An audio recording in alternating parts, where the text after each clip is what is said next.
Hi, everybody.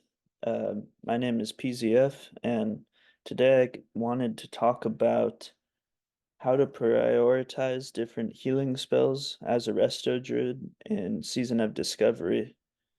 I f feel that this question has come up pretty frequently in the Resto Druid Discord, and I thought that this was a good situation to use a decision tree type of architecture or diagram, I guess, just to kind of show the decision process that's like happening, at least in my head when I'm healing. And I I feel like I can now kind of justify speaking about how to play the Resto Druid because I got a rank 1 healing parse. This is the Sunken Temple raid, and this is Avatar of Hakar, so the last boss. And here is my heals per second, and it shows that I'm at the top. And I'm gonna go more into the spells. I'll break down this log a little bit more, but I think I'll start with the decision tree. So the first thing to ask is, are there two or more damaged party members? Um, which is pretty straightforward. So if you answer yes to that, then we then ask, is wild growth available? Or is wild growth on cooldown? If it's not on cooldown, then you should cast wild growth. If it is on cooldown, the next thing you ask is, are the party members of your target, are they close by? Okay, so if efflorescence is on cooldown, then you have to ask yourself, are the targets above 70% health?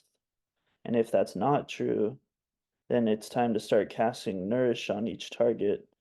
And if they are above 70% health, but you cannot cast Efflorescence, then you ask yourself, do you have, um, is mana an issue? If mana is not an issue, then you can spread Rejuvenation to multiple targets. And if mana is an issue, then you spread Life Bloom.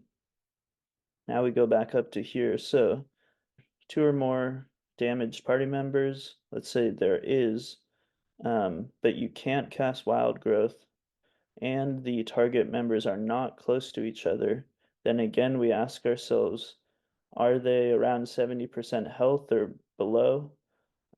If they're below, then you want to cast Nourish on all of them. And then is mana, if they're above 70%, then you ask yourself, is mana an issue? If it's not an issue, then you spread Rejuvenation. Mana is an issue, then you spread Life Bloom. Now let's go to the case where you're just on a single target. So the first thing you ask is the target's health above 70%? Let's say it is above 70%, and then you say, is the fight short or mana is an issue? Or mana is not an issue. So if mana is not an issue, then you can cast Rejuvenation on the target or maybe two targets. If mana is an issue, Life Bloom.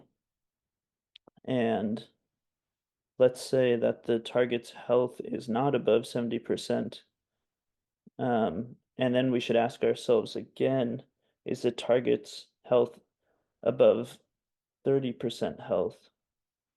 Then if it's above 30% health, you should be casting Nourish.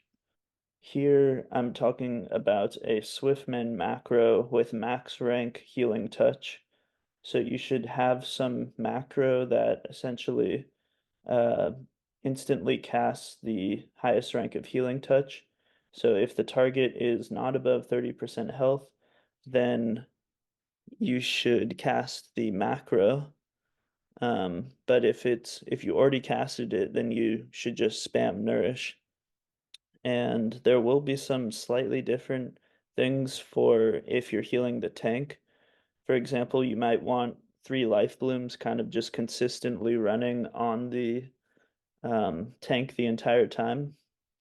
But that is kind of the decision tree that's going on in my head, at least when I'm healing. And the thing about healing is that you can kind of have this idea and hierarchy of spells to cast, um, but it doesn't have to be perfect as long as you keep everybody alive to the best of your ability. But the thing is this may kind of look complicated, but it's actually not that complicated because you're pretty much just thinking about wild growth. Um, Wild growth should always take like your top priority. And then if you can't cast wild growth, then, well, the thing is, the only real, like, I guess, important decision making is when you can't cast wild growth, but you need to do some heals. And obviously, things get more complicated when people are at lower health, but wild growth is by far your best healing spell, and it's only on a 6 second cooldown. So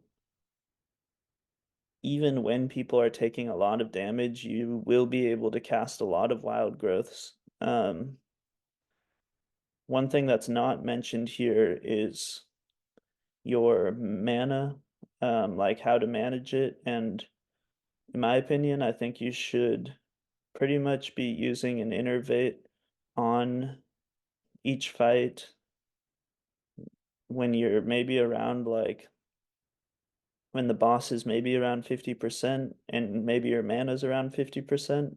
And then you should also be using mana potions, obviously. And honestly, a lot of this is going to depend on the raid composition.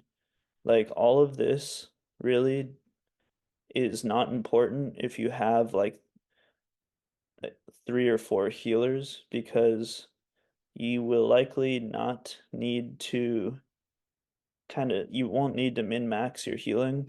I would say that this type of like decision tree is only really relevant in like tight healing situations, and when you have like 3 or 4 healers, you usually have too much healing.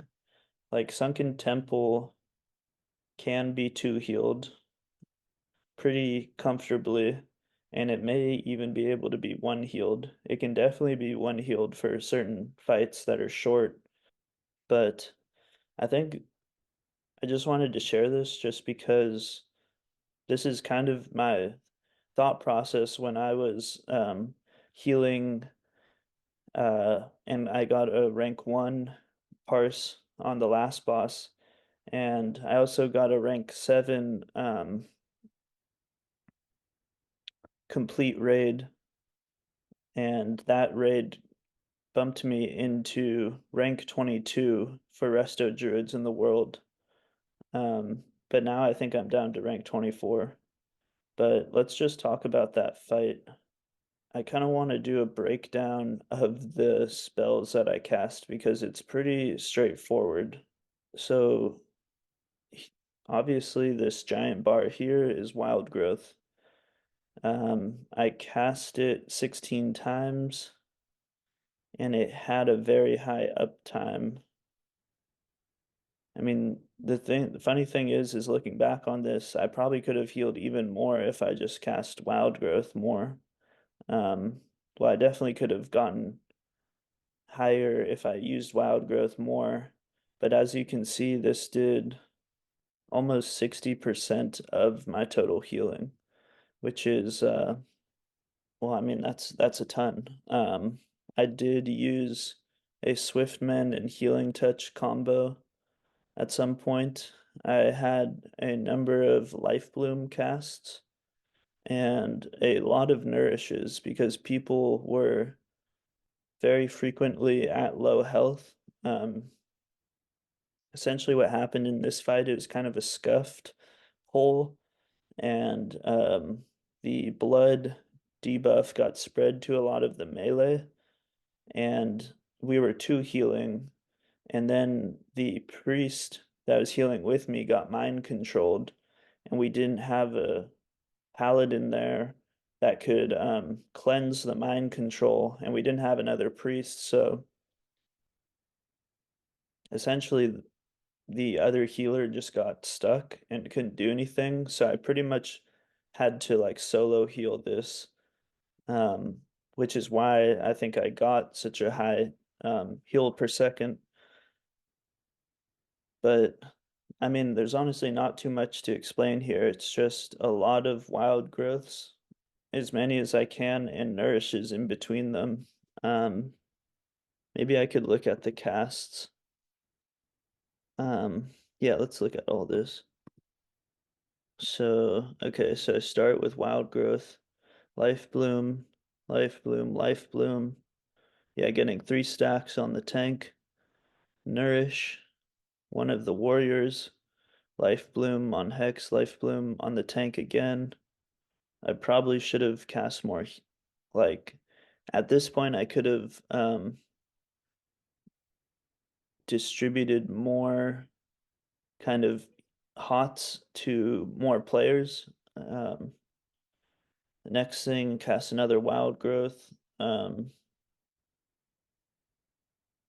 Another wild growth. Damn, this fight went on a long time. Nourish on a warrior, nourish on a warrior, nourish on the tank. Another wild growth. Life bloom on one of the warriors. Right there. I'm not sure. At this point, I probably should have casted a rejuvenation because mana. The one thing I'm not sure is because I didn't cast Innervate in this fight, and I'm thinking that that's because it must have been on cooldown. Otherwise, I would have, because sometimes I'll use Innervate during trash pulls, and that was probably the case. I didn't really expect this fight to go this way, so I probably, going forward, I should always have Innervate during bosses, but this time I didn't, so that would make sense why I would cast Life Bloom here, because otherwise I would have cast Rejuvenation. Okay, so next thing I do cast Rejuvenation and then a Swiftman right after. Um, let's see. 3 Life Blooms back on the tank. Um, and I cast them back to back. At this point, like people were taking so much damage, that I didn't really care about doing the stair technique. I actually don't really care that much about doing the stair technique with Life Bloom, although it's kind of the optimal way to use it. And I do have my weak auras set up to show like the timer for Life Bloom on the different players. Life Bloom is such an inexpensive spell that I don't really like. And also with all the kind of changes to how mana is like how mana is like really plentiful now with buffs to Seal of Martyrdom. I just don't really need to kind of min-max my heal per mana. So I just kind of will cast it 3 times in a row. Um, Another Nourish on the tank, Wild Growth, um, a Life Bloom on the tank, a Wild Growth again, another Life Bloom on the tank, um, Rejuvenation, and a um, so efflorescence essentially on one of the feral druids. Um, then we got a wild growth, nourish, nourish, nourish, wild growth, nourish, nourish, wild growth, nourish, nourish, nourish, nourish, wild growth, nourish, nourish, nourish, wild growth, life bloom. So you can kind of see like in times where people are taking a ton of damage. The rotation is pretty simple, just wild growth, wild growth, wild growth. Um, or wild growth, nourish, nourish, nourish, wild growth, nourish, nourish, nourish, wild growth, nourish, nourish, nourish, so on. So going back to the decision tree, let's see if this still makes sense. So, okay, yeah, so two or more damaged party members, that's going to be true. Is wild growth on cooldown? Let's say it is not on cooldown, then I'm going to cast wild growth. Now, this is still true. There are more than two party members that are damaged. Then I ask, are they above 70%? Nope. Um, are they above 30%? Um, and then here it's going to be, if they are above 30%, then I'm going to cast Nourish. And then I'm still going to cast Nourish if they're not. I'm just going to spam it on them maybe multiple times. So essentially what happened in that scene is there was a bunch of party members. There was more than two party members damaged. I was casting Wild Growth, and then they were all below 70% health, so I was just casting Nourish and essentially spamming Nourish to get everybody as good as I could. But yeah, so that's kind of the Resto Druid healing rotation, I guess, if you want to call it that. But yeah, thank you for watching, and I hope this video is helpful.